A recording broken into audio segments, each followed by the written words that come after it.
참 예수님. 네, 오늘 루카복음의 호적 등록에 관련된 내용이 나오고 있습니다.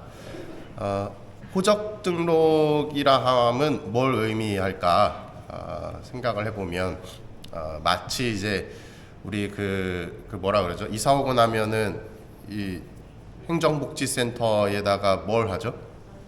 전입신고를 하죠. 그 전입신고라 함은 어떤 의미가 있죠? 내가 여기 산다. 그것과 더불어서 내가 어디에 소속이 되어 있느냐를 밝히는 그런 절차라고 볼 수가 있죠.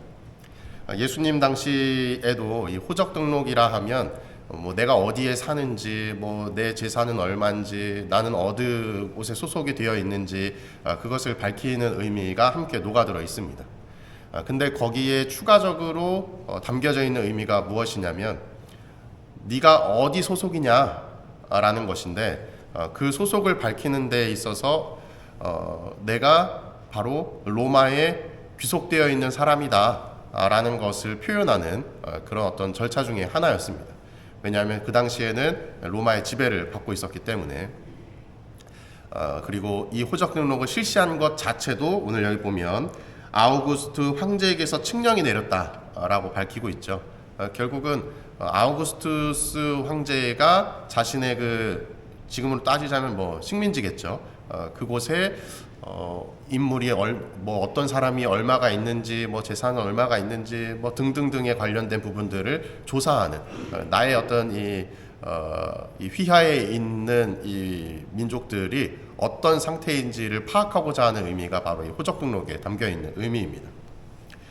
결국은 이 유다인들은 마치 당신들의 입장으로 본다면, 유다인들의 입장으로 본다면 하느님께 버려져 있는 듯한 느낌을 받게 되죠. 왜냐하면 당연히 우리의 주인은 하느님이셔야 되는데, 우리의 임금은 하느님이셔야 되는데 우리의 소속이 바로 로마의 황제에게로 소속되어 있다라는 듯한 뉘앙스를 복음에서 이제 풍기고 있는 겁니다.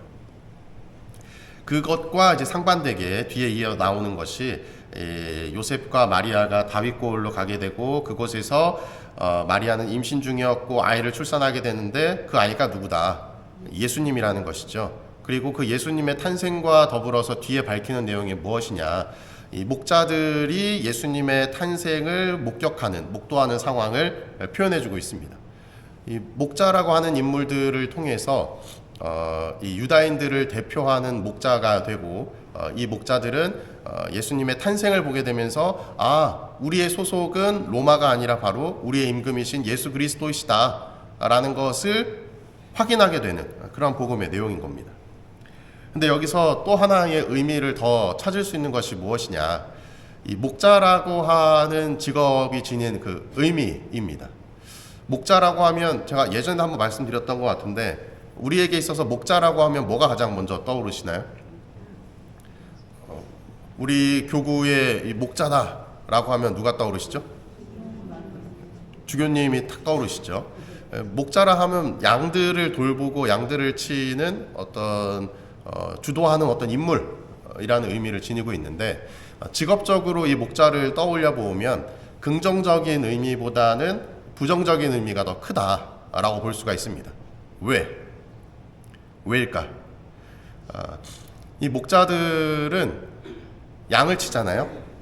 그러다 보니까 당연히 양들이 먹을 것들이 필요할 것이고 먹을 것들이 지금처럼 무슨 어디 뭐라 그러죠? 어디 그런 뭐라 그러죠? 사료들을 이렇게 납품해주는 뭐라 그러죠? 이름을 모르겠는데 거기서 사료를 사다가 얘들아 먹어라 하면 와서 막 냠냠냠냠 먹고 다시 또 가고 이러한 것이 아니라 방목을 하면서 키웠어요. 방목을 한다는 것은 저 지역에 가면 먹을 풀이 있다 하면 가서 먹이고 여기 다 먹었네? 그럼 그 다음 또 어디로 가야 되죠? 다음 풀이 있는 곳으로 이동해야 되고. 근데 거기에 땅 주인이 있을까요? 없을까요? 있겠죠. 그러다 보니까 자연스럽게 내 땅이 아닌 다른 땅에 가서 막 잡초를 먹고 풀을 먹고 하게 되는 상황에 놓이게 되는데 그것 자체가 뭘까요? 도둑질인 거죠. 남의 재산을 약탈하는 행위인 것이죠. 근데 그냥 단순히 풀만 먹고 끝나면 상관이 없는데 이 양과 염소들이 함께 이렇게 쭉쭉쭉쭉 돌아다니다 보면 그냥 겉에 있는 풀만 먹는 게 아니라 안에 있는 뿌리까지도 같이 막 다 먹는데요. 그러면서 그 땅이 비옥한 땅으로 남는 것이 아니라 황폐한 땅으로 변화되게 된대요. 그러니 대부분의 사람들이 이 목자들이 자기 땅에 들어오는 것을 반길까요? 그렇지 않을까요? 안 반기겠죠. 내 땅이 좋은 땅이었는데 황폐되면 안 좋겠죠. 그러니 목자들이 가지고 있는 이미지가 굉장히 좋지가 않았다. 또한 마찬가지로 유다인들은 하루에 2번씩 뭐 기도도 하고 또 뭐 어떤 예식도 참여하고 또 율법도 지켜야 되고 이러한 상황들이 있는데 하루 종일 양들을 치는 이 목자들은 그런 율법들을 잘 지킬 수 있는 시간적 여유나 상황이 안 되는 거죠. 뭐 가서 뭐 기도도 해야 되고 하는데 그런 것도 다 지킬 수가 없었던 겁니다. 그러니 당연히 열심히 하는 유다인들 입장에서 보면 목자들은 뭔가 본받을 만한 존재는 아닌 거죠. 오히려 불법을 일삼는 이들이고 자신들에게 불이익을 가져다주는 존재이고 그러한 목자들의 이미지가 오늘 이 복음에 함께 투영되어 있는데 그러한 목자들이 예수님의 탄생을 가장 먼저 마주한다는 거예요. 여기서 이제 조금은 자의적인 해석들을 좀 할 수 있을 것 같은데요. 사람들에게 무시당하고 버려진 이들의 대명사라고 볼 수 있는 것이 어쩌면 바로 이 목자들이다 라고 볼 수가 있습니다. 실제로 우리가 복음에서 살펴보면 유다인들이 세리들을 보면서 저 나쁜 놈들 저거 우리 등쳐먹고 로마에 막 세금 납부하고 저 나쁜 놈들 하고 손가락질하는 내용들이 있잖아요. 근데 그러한 세리들보다도 더 천하게 여겼던 인물들이 목자였습니다. 그러한 목자들이 예수님을 가장 먼저 만났다라는 것은 목자의 그 직업적인 측면으로 본다면 굉장히 소외받고 무시당하는 이에게 예수님께서 가장 먼저 함께 하신다라는 것을 표현해주고 있고 그리고 조금 더 이제 저의 해석으로 다가간다면 아마도 목자들의 입장으로 본다면 자기들이 목자를 하고 싶어서 목자를 한 건 아닐 거라는 생각이 들어요. 왜냐하면 사람들로부터 무시를 당하는 직업임에도 불구하고 어쩔 수 없이 했겠죠. 왜? 할 줄 아는 게 없으니까. 남들이 기피하는 그 직업이라도 하면서 생계를 꾸려야 되고 또 그 돈을 통해서 내 자식들도 먹여 살려야 되고 어쩔 수 없는 상황 속에 처해 있는 목자들이 아니었을까. 그러다 보니 본인도 하느님께 죄를 짓고 있다는 것은 알지만 세상과 타협하면서 살아가게 되는 그 목자의 삶을 좀 생각해 봐야 되지 않나. 그래서 오늘 이 복음 내용은 우리에게도 커다란 기쁨이 되는 내용이 아닌가 하는 생각이 듭니다. 그냥 잘 먹고 잘 사는 일반적인 사람들이 아니라 세상과 타협하면서 어쩔 수 없이 죄를 짓는 바로 우리들에게 예수님께서 가장 먼저 다가오시는 것이 바로 오늘 복음 내용을 통해서 표현해주고 있는 것이 아닌가.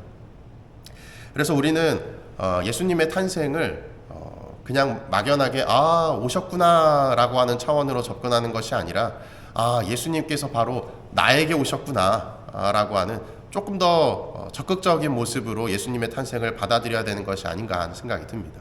왜냐하면 나 또한 잘 살펴보면 오늘 나오는 복음 안에서의 등장하는 인물처럼 이 목자의 삶을 사는 또 하나의 목자가 될 또 하나의 목자이기 때문이 아닌가. 아마 여기 계신 분들도 좋은 마음으로 신앙생활을 하지만 내가 생각하는 것만큼 신앙인의 삶을 살아내고 있다라고는 자신 있게 말씀하지 못하실 겁니다.